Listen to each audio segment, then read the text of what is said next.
अब हम लोग शुरू करते हैं स्टीरियो आइसोमेरिज्म। ये दो तरह के होते हैं। एक होता है कॉन्फ़िगरेशनल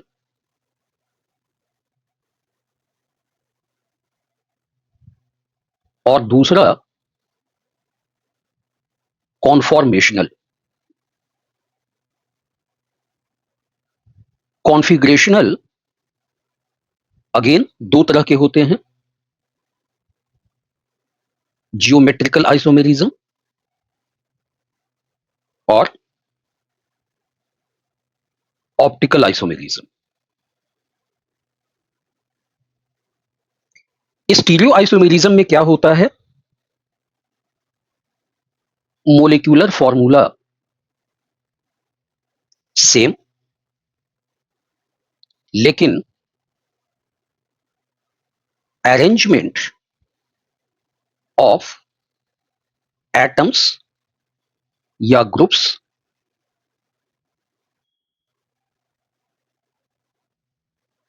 इन स्पेस वो डिफरेंट होता है। और ये अरेंजमेंट को हम कैसे देखेंगे, तो वो एग्जाम्पल से ही ज्यादा क्लियर हो पाएगा। तो हमारी शुरुआत होती है ज्योमेट्रिकल आइसोमेरिज्म से।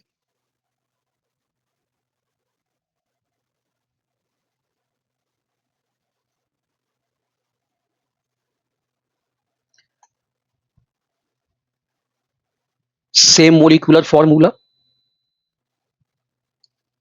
सेम स्ट्रक्चर, लेकिन डिफरेंट स्पेशियल अरेंजमेंट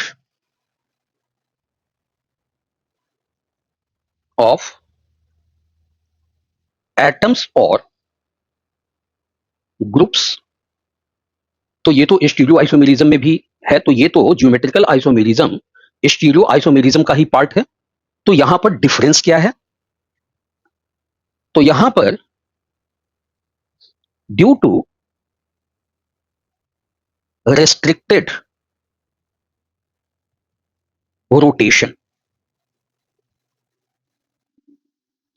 बॉन्ड के रेस्ट्रिक्टेड रोटेशन की वजह से ऐसा होता है। देखिए, इसको हम लोग ऐसे समझते हैं, मान लिया दो कार्बन सिंगल बॉन्ड से जुड़े हुए हैं,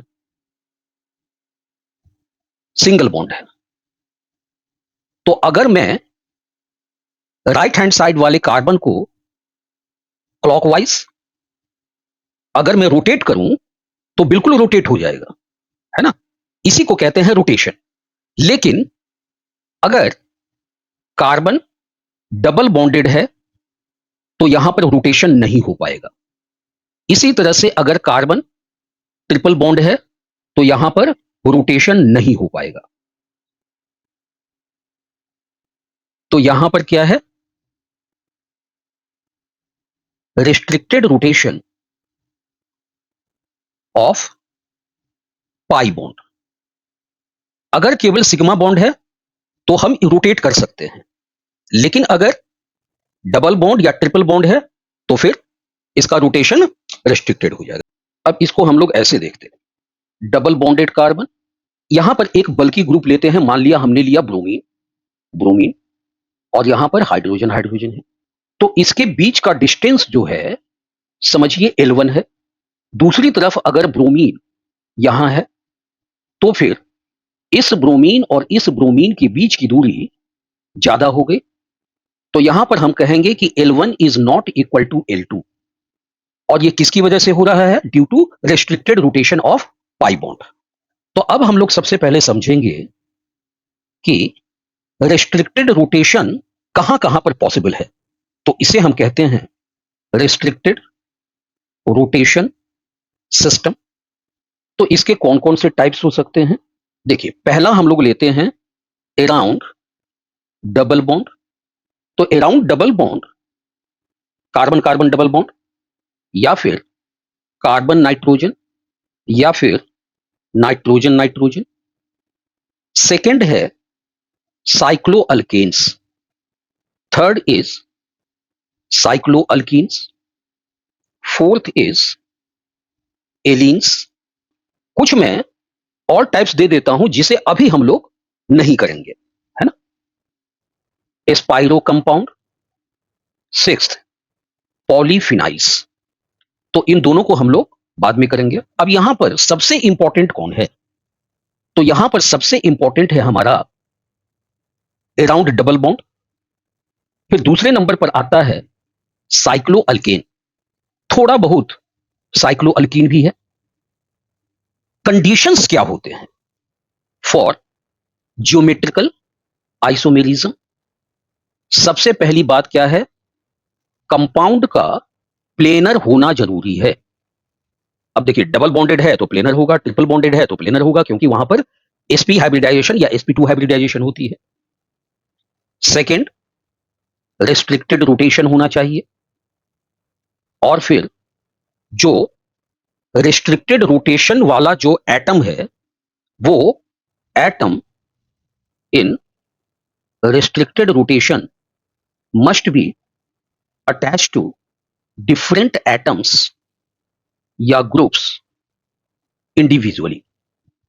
अच्छा, अब एक एडिशनल कंडीशन है, कंडीशन फॉर सिस ट्रांस। इसमें क्या होता है? At least one identical substituent must be present on both carbon atoms, जो डबल बॉन्डेड कार्बन एटम है ना। तो हमारे लिए जो है सिस ट्रांस सबसे ज्यादा इंपॉर्टेंट है। अब जरा हम लोग which of the following compound can show geometrical isomerism? पहला दिया है CH3, CH double bond C, ClCl।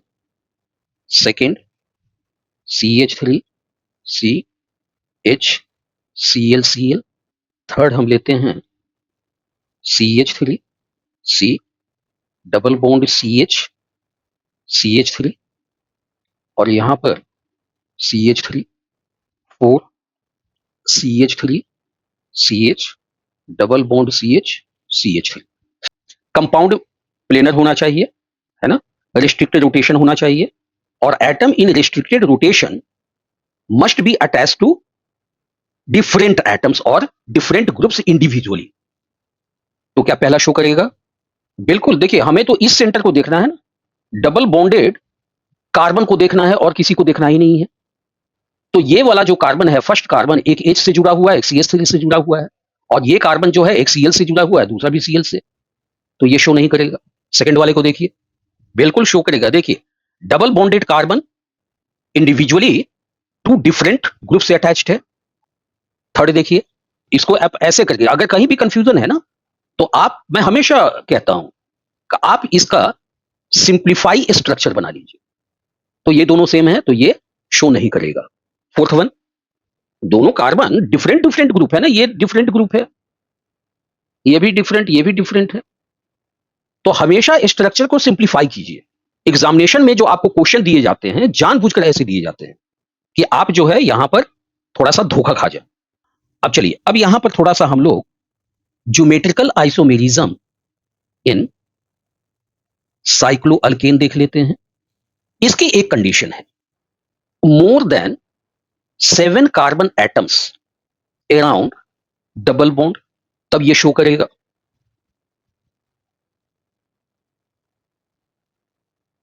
Geometrical isomerism in cycloalkene, और ये कंडीशन है। पहला हम लोगों ने देखा है ना, प्रोपीन है, साइक्लोप्रोपीन, डबल बॉन्ड। फिर इसे मैं ले रहा हूं, फिर साइक्लोहेक्सीन। इसमें कितने कार्बन एटम हैं? 8 कार्बन एटम है, तो ये शो करेगा। इसी तरह से ले लीजिए, अल्कीन है, कितने कार्बन एटम है? 12 कार्बन एटम। ठीक है, कितने कार्बन एटम है? 10 कार्बन एटम, तो ये शो करेगा, ये शो करेगा, ये नहीं शो करेगा, ये भी नहीं करेगा, ये भी नहीं करेगा, ये भी नहीं करेगा, है ना। तो इसमें ज्यादा दिमाग लगाना ही नहीं है, हम क्या देखेंगे? नंबर ऑफ कार्बन एटम को गिन लेंगे, है ना। तो हमारे लिए most important is cis trans system.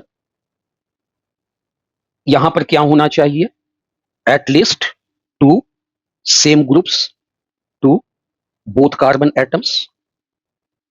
सिस कब कहेंगे और ट्रांस कब कहेंगे, when same groups on same side of restricted rotation system। Trans कब कहेंगे, when same groups on opposite side of restricted rotation system। कुछ हम लोग एग्जांपल देखते हैं, डबल बॉन्ड ए ए, डबल बॉन्ड ए ए। तो पहला क्या हो गया, सिस हो गया, दूसरा ट्रांस हो गया, इधर एच एच है, इधर CH3 है, CH3 CH3 एच एच। तो यहां पर दो ग्रुप सेम है ना, बल्कि ग्रुप यानी कि higher molecular weight is considered.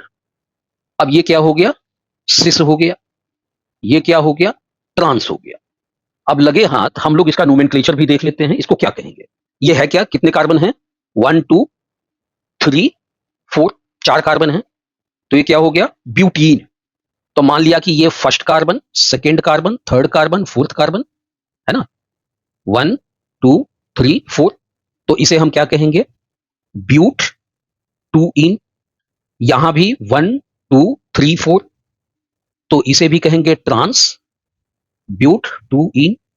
तो इस तरह से नोमेनक्लेचर किया जाता है।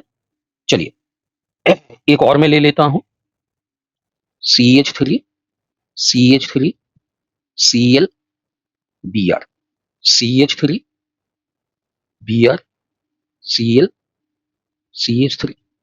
तो जब सेम ग्रुप्स है ना, सेम ग्रुप्स सेम साइड है, मिथाइल मिथाइल सेम साइड है, तो क्या होगा, सिस। ये क्या होगा, ट्रांस। अब जरा इसका नोमेनक्लेचर पार्ट जरा करके देखिए, सिस 2 ब्रोमो 3 क्लोरो ब्यूट 2 इन। और ये भी क्या हो जाएगा, 2 ब्रोमो 3 क्लोरो ब्यूट 2 इन, है ना। तो इस तरह से नोमेनक्लेचर भी किया जाता है। अच्छा एक और एग्जांपल देखिए, COOH H। तो पहला क्या हुआ, सिस, सेकेंड इज ट्रांस। अब इसका नाम बताइए, first carbon, second carbon, third carbon, fourth carbon. Cis 1 2 3 4 but है, सेकेंड पर इन है, और 1 और 4 पे ओइक एसिड है, तो डाई ओइक एसिड। इसी तरह से इसका भी होगा 1 2 3 4, trans, but 2 ene 1 4 dioic acid. हमेशा जो है ना, मैं हमेशा कहूंगा कि आप पहले स्ट्रक्चर बना लें, डबल बॉन्ड, यहां पर COOH है, यहां पर COOH है, यहां पर हाइड्रोजन, यहां पर हाइड्रोजन। अब बताइए क्या डाउट है यहां पर, है ना। हम आसानी से नंबरिंग भी कर सकते हैं और नोमेनक्लेचर भी कर सकते हैं। तो हमेशा मैं यही आपको राय दूंगा, चाहे कितने भी आप कॉन्फिडेंट हो जाएं। चलिए अब इसका एक नाम भी मैं बता देता हूं। पहले वाले एसिड को मेलिक एसिड कहते हैं, दिस इज मेलिक एसिड। और ये दूसरा वाला है फ्यूमेरिक एसिड। चलिए अब हम लोग डायरेक्टली बात करते हैं, what are the properties of geometrical isomers या geometrical isomerism. First is stability, CH3 CH3 CH3 CH3। तो पहला हो गया सिस, दूसरा हो गया ट्रांस। तो यहां पर देखिए क्या होगा, बल्कि ग्रुप जो है वो सेम साइड है ना। तो देखिए इसका भी एक अपना इलेक्ट्रॉनिक क्लाउड है, इसका भी एक अपना इलेक्ट्रॉनिक क्लाउड है। तो दोनों के इलेक्ट्रॉनिक क्लाउड में रिपल्शन होगा, जिसकी वजह से स्टेबिलिटी घट जाएगी। और दूसरा वाले में क्या हो रहा है, बल्कि ग्रुप्स ऑपोजिट साइड में है, जिसकी वजह से इनके बीच का रिपल्शन घट गया, तो स्टेबिलिटी बढ़ गई। तो हमेशा याद रखिए, स्टेबिलिटी ऑर्डर ट्रांस जो है ज्यादा स्टेबल होता है। अब सेकेंड हम लोग जिस प्रॉपर्टी की बात करेंगे वो है डाइपोल मोमेंट।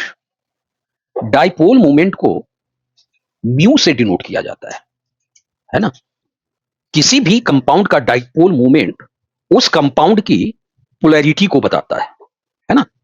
तो अगर केवल दो ही एटम हो तब तो कोई दिक्कत की बात नहीं है, लेकिन अगर मल्टीपल एटम्स होते हैं तो उस तरह के कंपाउंड में डाइपोल मोमेंट को चेक करने का तरीका हमें आना चाहिए। तो अगर सिंगल बॉन्ड वाला कंपाउंड है, एक एटम एक तरफ दूसरा एटम दूसरी तरफ, तो वहां पर हम लोग उसे कहते हैं बॉन्ड मोमेंट, जो कि एक बॉन्ड की वजह से है। एक तरफ हमने लिया बी आर, दूसरी तरफ B R, H H, B R, B R. देखिए डाइपोल मोमेंट जो है ये वेक्टर क्वांटिटी है, यानी कि इसमें दिशा का महत्व होता है। तो डाइपोल मोमेंट को हम कह सकते हैं कि this is resultant of individual bond moment.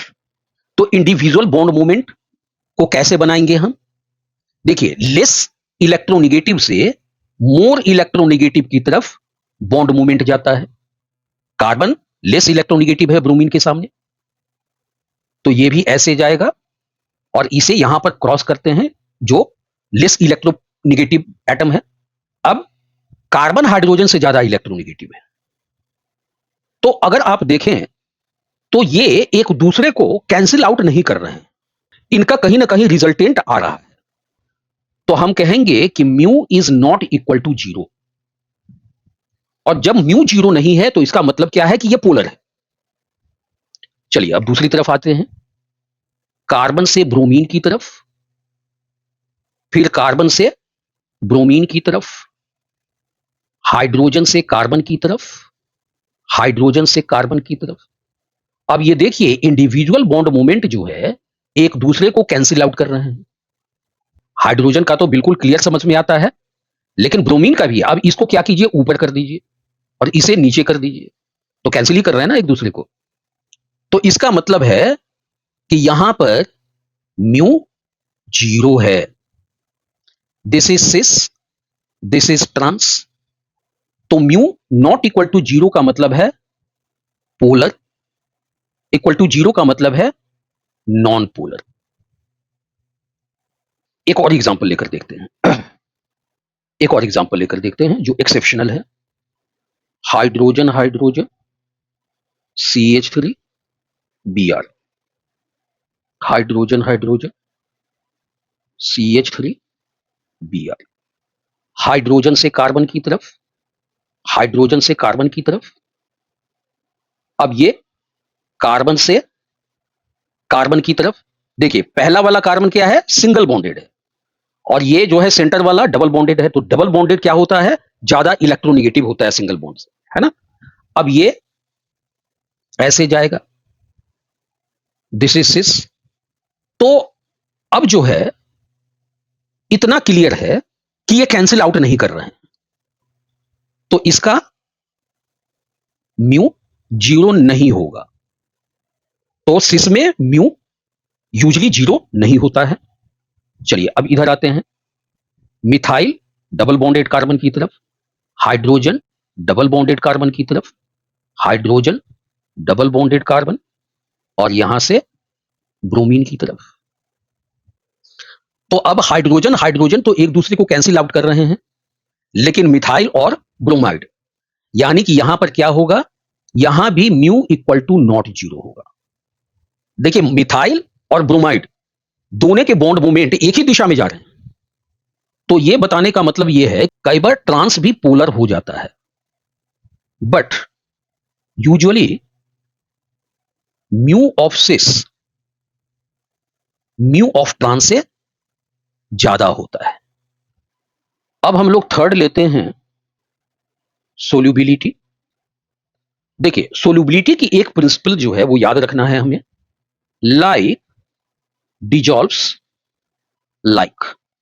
इसका मतलब ये हुआ कि polar solvent dissolves polar compound, non polar solvent dissolves non polar compound. तो जनरली सिस क्या होता है, पोलर होता है। तो just now we have learned कि mu of cis is greater than mu of trans. Cis is more polar, और water भी क्या है, पोलर सॉल्वेंट है। तो हम कहेंगे more soluble in polar solvent like water. अब फोर्थ है melting point and boiling point. देखिए, सॉलिड की मेल्टिंग पॉइंट होगी तब लिक्विड बनेगा, लेकिन लिक्विड का कोई मेल्टिंग पॉइंट नहीं है, उसका सीधे बॉइलिंग पॉइंट होगा और गैस बनेगी। बॉइलिंग पॉइंट जो है, boiling point depends upon intermolecular forces of attraction. यानी कि मोलिक्यूल मोलिक्यूल के बीच में जो फोर्स है उस पर डिपेंड करता है। उसी तरह से बॉइलिंग पॉइंट डाइपोल मोमेंट पर भी डिपेंड करता है। क्यों? क्योंकि अगर म्यू बढ़ेगा तो पोलैरिटी बढ़ेगी, और पोलैरिटी बढ़ेगी तो इंटरमोलिक्यूलर फोर्सेज ऑफ अट्रैक्शन भी बढ़ेगा, जिसकी वजह से बॉइलिंग पॉइंट बढ़ जाएगा। तो हम कह सकते हैं generally boiling point of cis is more than boiling point of trans. चलिए अब समझते हैं मेल्टिंग पॉइंट। देखिए, सिस और ट्रांस आइसोमर्स का मॉलिक्यूलर फॉर्मूला और बॉन्डिंग सेम होता है, फिर भी उनके मेल्टिंग पॉइंट्स अलग हो सकते हैं। क्यों? इसका इंपॉर्टेंट रीजन है सिमेट्री। देखिए, अगर हम सिस की बात करें तो इसमें सिमिलर ग्रुप्स एक ही साइड में होते हैं, और ट्रांस में सिमिलर ग्रुप्स ऑपोजिट साइड में होते हैं। तो इसकी वजह से सिस जो है यूजली लेस सिमेट्रिकल होता है, और ट्रांस मोर सिमेट्रिकल होता है। अब ध्यान दीजिए, मोर सिमेट्री इसका मतलब क्या हुआ, बेटर क्रिस्टल पैकिंग, और बेटर क्रिस्टल पैकिंग का मतलब हुआ more stable crystal lattice. More stable crystal lattice means higher melting point. इसलिए generally melting point of trans greater than melting point of cis. यानी मेल्टिंग पॉइंट को समझने के लिए सिर्फ इंटरमोलिक्यूलर फोर्सेस नहीं, बल्कि मोलिकुलर सिमेट्री और क्रिस्टल पैकिंग को भी देखना बहुत जरूरी है। तो याद रखिए, more symmetry better packing generally higher melting point. तो चलिए मिलते हैं नेक्स्ट क्लास में नए टॉपिक के साथ। वीडियो हेल्पफुल लगी हो तो लाइक, शेयर और सब्सक्राइब जरूर करें। बेल आइकन प्रेस करना ना भूलें। Thank you for watching and see you in the next video. Happy learning.